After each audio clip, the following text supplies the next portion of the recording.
The lead car is moving along smoothly.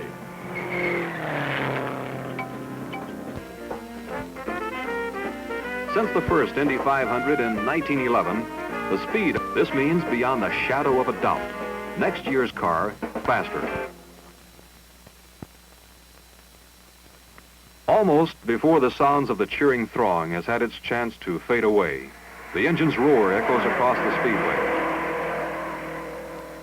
Build, test, develop, modify. Plunge of the faster car has begun.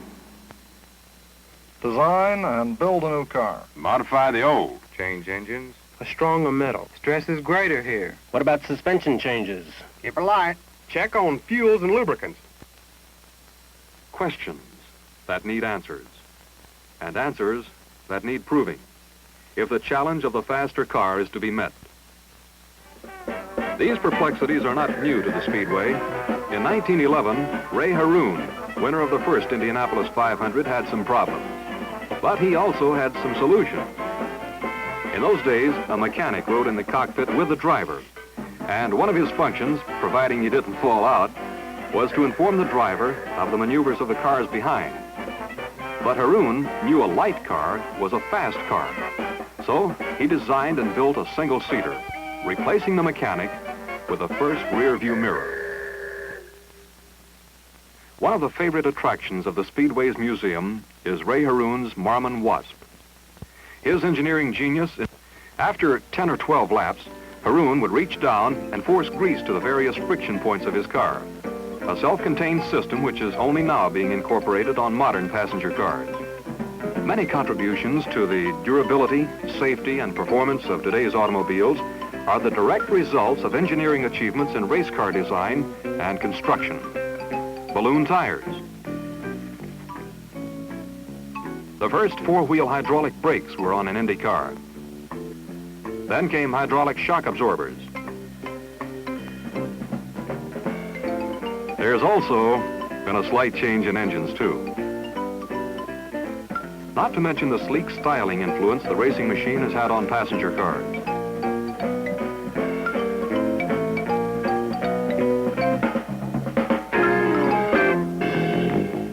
When you push a car to extremes to find that fact, when you have a super sleek high-speed machine going 185 to 190 miles per hour, competing for a big prize, something's bound to happen. The man flipping through the air is Jack Turner. At a moment like this, what do you do? What can you do? We asked Jack Turner. I always try to hold on to the steering wheel. It seems like if you can get a grip on the steering wheel and hold on to it, I know I've experienced this several times. They have the roll bar on the car, of course. The Speedway maintains its own precautions. When the green light turns to the yellow, the emergency vehicles pull out onto the track. Ambulances, wreckers, firefighting equipment. The fire crews are well trained in getting a driver out of his car just as quickly as possible. There have been, however, rare instances when no amount of safety equipment could save a driver's life. The 1964 race, when a car hit the wall, bursting of light careened into the path of another, which caught on fire. For the first time in Indianapolis history, the race was stopped. 2 drivers lost their lives. In 1958, there was an accident in the third turn of the first lap.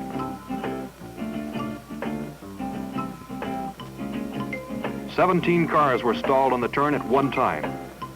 Although one driver did lose his life, the safety equipment was responsible for saving all the other drivers.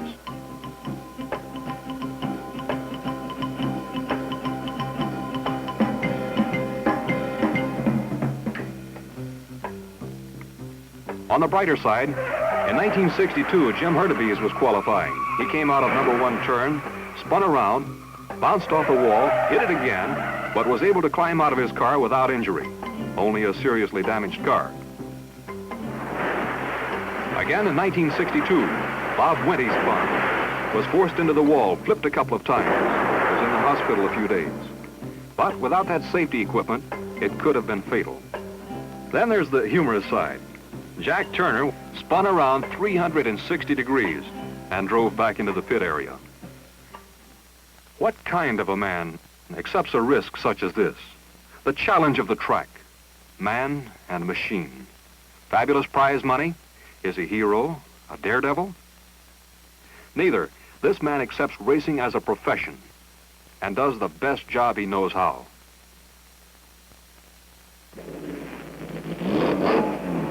In 1909, the Speedway was built for a top speed of 90 miles per hour. The track remains virtually unchanged except for resurfacing. It's the hardest track in the world to drive at high speeds. Speeds ranging from 140 on the turns to 190 on the straightaways. The track is a simple circuit consisting of 4 identical quarter-mile turns, each banked at 9 degrees. There are 2 straightaways, 5/8 of a mile in length, and 2 straightaways at each end of the course, 1/8 mile each. What's it like to ride this track in a super-fast, super-light car? This is Rodger Ward. He's been driving at Indianapolis since 1951. He's a champion. Let's make a lap with Rodger and see.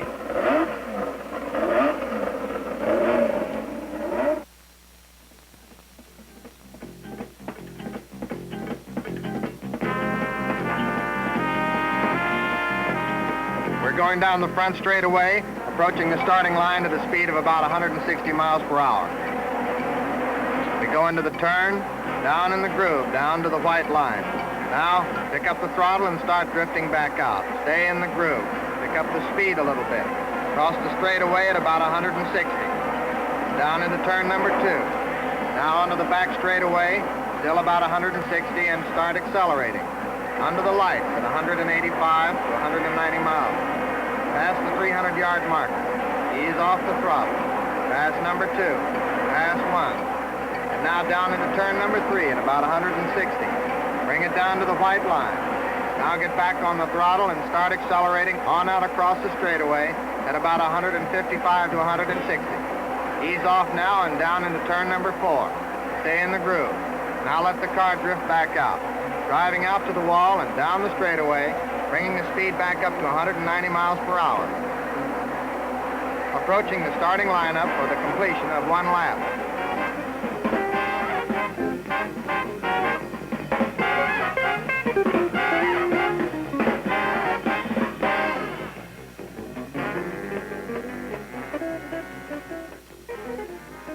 Many a race has been won or lost in the pit. It's not just car and driver, but a team effort, where everyone must learn to function as a unit. That's A.J. Watson talking to Rodger Ward. Crews trained by A.J. are reputed to make the fastest pit stops. How many men on a crew, A.J.? Well, there's actually 8 fellows on the crew, but only 5 men go over the wall. We have 3 fellows changing tires, and then a refueler, which I usually do. What makes a good crew? Rigorous training and attention to detail. Each man must know and stick to his own particular job and not worry about the other fellow. Watson's crews have been working together about 6 or 8 years. This is a fast stop, but in just 17 seconds, his crew has changed 4 tires and loaded 50 gallons of fuel. In 1964, A.J.'s crew set an Indianapolis record. Rodger Ward pulled into the pit, was refueled, and on his way out again in just 12 seconds.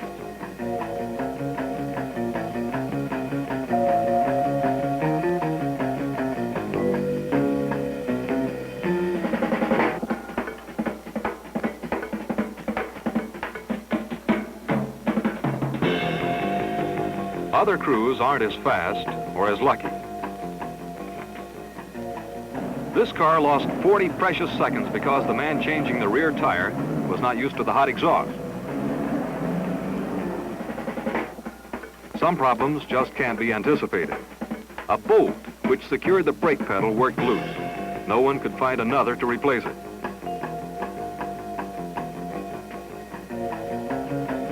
During the pressure and excitement of this pit stop, the car was enveloped in an almost invisible alcohol flame.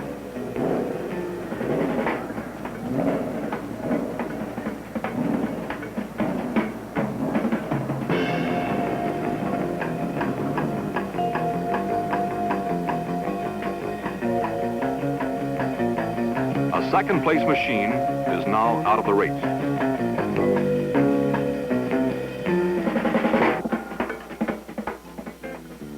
In early May, cars, crews, and drivers arrive at the Speedway to prepare for the big event. Gasoline alley activity.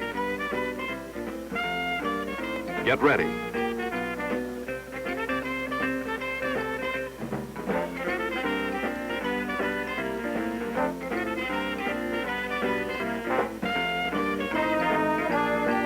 On the track, there are trials and practice runs. Get the feel of it. See how she handles in traffic with a full load of fuel. Hub-to-hub driving. Rookie drivers are qualified, judged by their peers. Some make it. Some don't. And someone is going to have to hustle to get that car back in shape for tomorrow.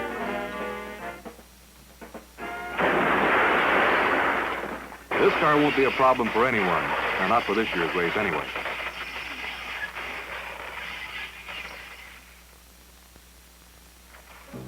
The 2 weekends before the big event are set aside for time trials. It's a real race against the clock now.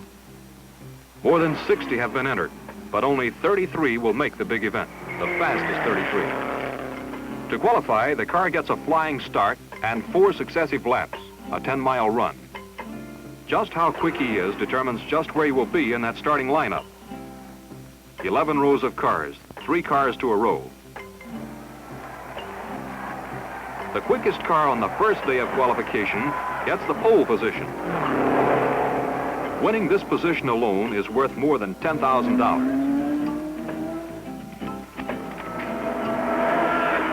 The driver who gets inside on the first row has the advantage of a clear track ahead on his early lap. Speeds get faster. Will your time and position hold or be beaten? It's not final until 6 o'clock. Ready to try, this driver came back in. He feels that finer adjustments on the car will give him a better time on an official run.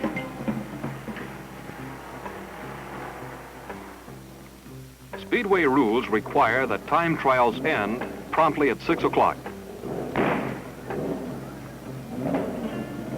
Often there's disappointment when a car is in the pit, ready to go, the final gun, and the steward waves the car off. So it's back to the garages and try again tomorrow. There are mixed emotions at the end of the first day's time trials. Actually, I am quite happy with my qualifying time. You always feel that you can do better, but we're pleased to be in the front row. And of course, there's only one strategy around here: win the race. Yes, I am satisfied with my position at the outside of the second row. I would have been much happier if I had gone faster. But we just about had to get qualified on the first day, and that was the big hump to get over. We had run quite a bit faster than anyone else here all week, and even the morning of qualifying, we had one lap at over 160 miles an hour. When I went out to qualify, I don't know if it was me or the track or the wind or what it was, but we couldn't get up to the speed that we had hoped to, and for that reason, we're sitting in the middle of the front row, and we're very happy to be in the race. We feel we have a good starting position, and we'll be right up there when the race gets going. Well, we're going to run as hard as we can all the way, and certainly fellows in front of us better be standing on it. During and between time trials, things happen.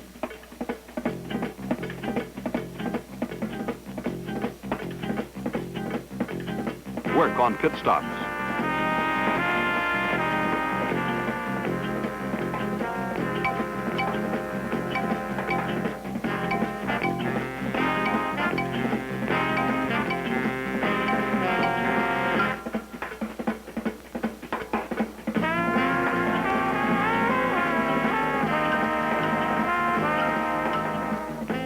Practice.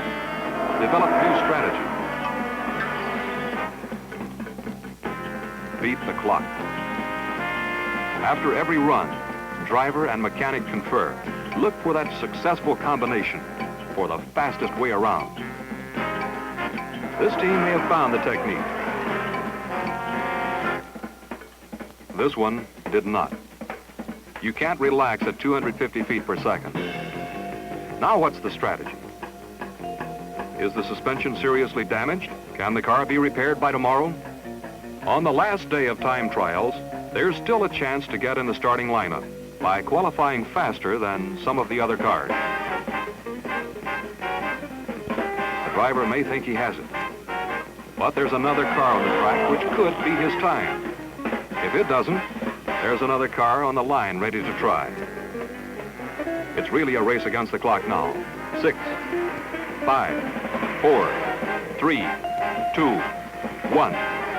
Time trials are over.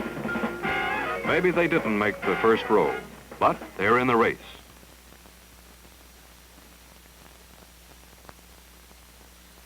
Silent, empty bleachers stand watch over the Speedway.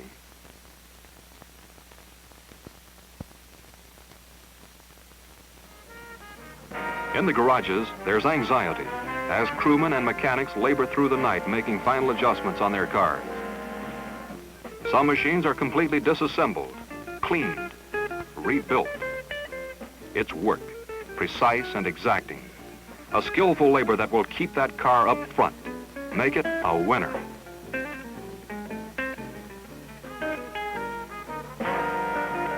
Race morning always seems to come a little too early. What records will be broken today? What is our challenge for tomorrow?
Here they come out of the fourth turn down the straightaway, approaching the starting line. 33 cars, 33 of the world's finest drivers ready to compete in another Indianapolis 500.